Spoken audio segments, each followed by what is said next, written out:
What is up, everyone on YouTube? And today we are talking about the newly released, or I guess the unit that will be released soon, and his name is Schniel. I don't know how to pronounce it, but he is an Earth Soul Weaver. I think he's in episode 3 of the story, so he's been in the game as like an NPC for a couple years now, and Smilegate decided, hey, let's release him because we need an emergency unit to counter a specific ML 5-star that is taking over the meta. And you can see his animations, his artwork looks pretty cool. I really like this S3, I believe. It looks amazing. But you're going to see that his kit is kind of disappointing. What I mean by that, I'll actually talk about it in a few minutes here, but let's talk about his stats first. So like I mentioned, he is an Earth Soul Weaver. He has pretty high speed, he has very high effect resist, and nothing else is too crazy about him. He just has effect resist and good speed. And of course, like any other Soul Weaver, his defense is pretty high and his health is moderately high as well. Next, let's actually look at his skills. So you're going to see right off the bat, his skill 2 is a passive. I know a thing about poison. Basically, he gets a passive max health increase, always very good.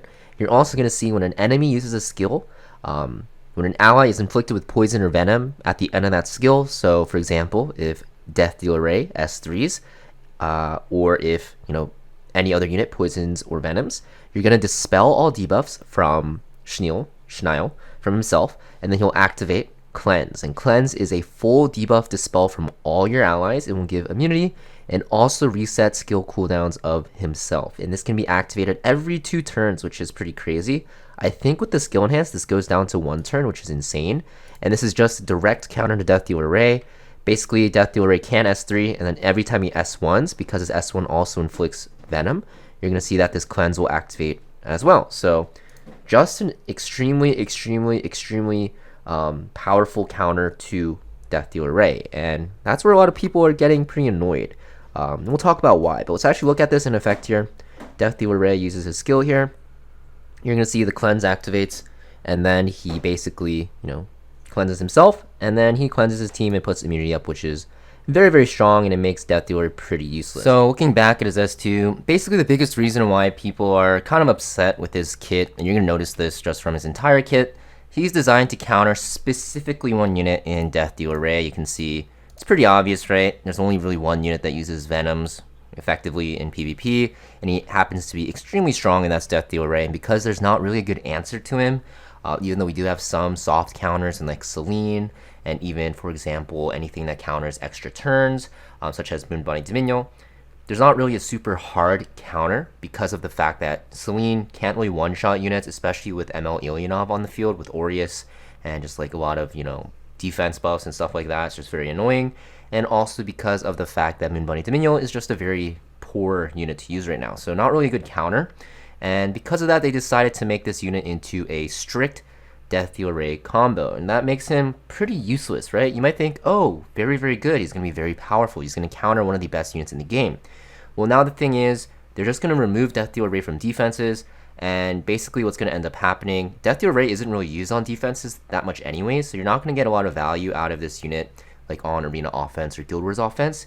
But in RTA, people will just either ban this unit, if they pick Death Dealer Ray, or they'll just not pick Death Dealer Ray anymore if this guy is open, right? And that just makes it so that, yes, everyone's going to need to have him built to counter Death Dealer Ray in case he gets picked in World Arena. But also, you're never going to really play him because when you do fight someone that's going to want to play Death Dealer Ray, they're going to manipulate the draft to ban this unit because this unit just hard counters Death Dealer Ray. It just makes him unplayable, right? And you're going to see that his S3 is pretty good, but it won't really carry his kit if he doesn't have a passive. And his S3 is an AoE attack defense buff to everyone, which is very nice. He gets CR push, which is very nice. And you're going to see that this attack will inflict 4k fixed damage, and this fixed damage increases by 4k every time it's used, up to 2 times. You can get 12,000 fixed damage. That is very good if you stack it up, but the cooldown is pretty long at 4 turn cooldown. And yeah, you only really can use this like more than twice if you activate your cleanse, because your cleanse will reset your skill cooldowns, right?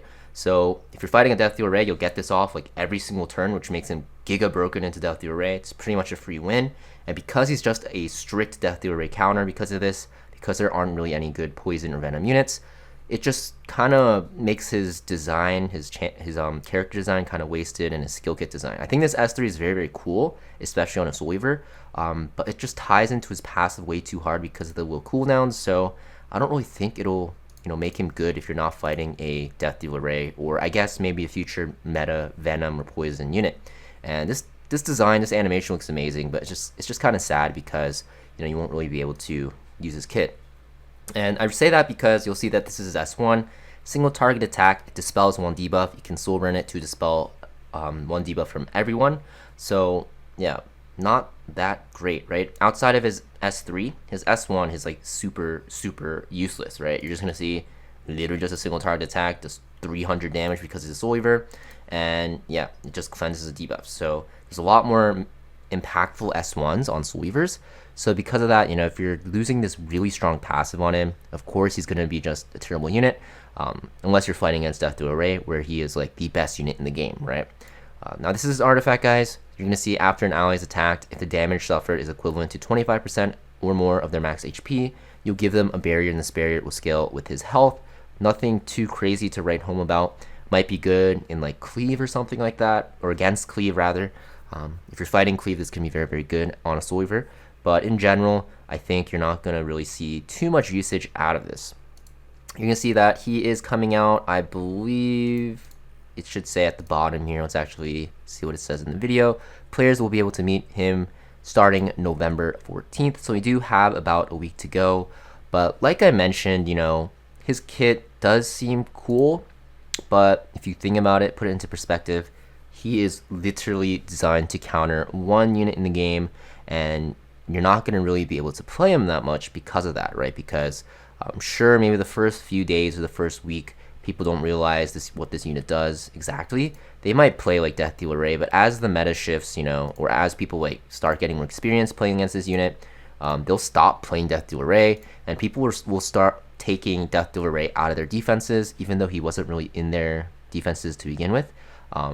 So because of that, you're not going to really be able to use him on offense, and you're not going to really be able to use him in World Arena because of the fact that he is going to be banned all the time, or just not be able to be picked because you don't see DDR, like I said.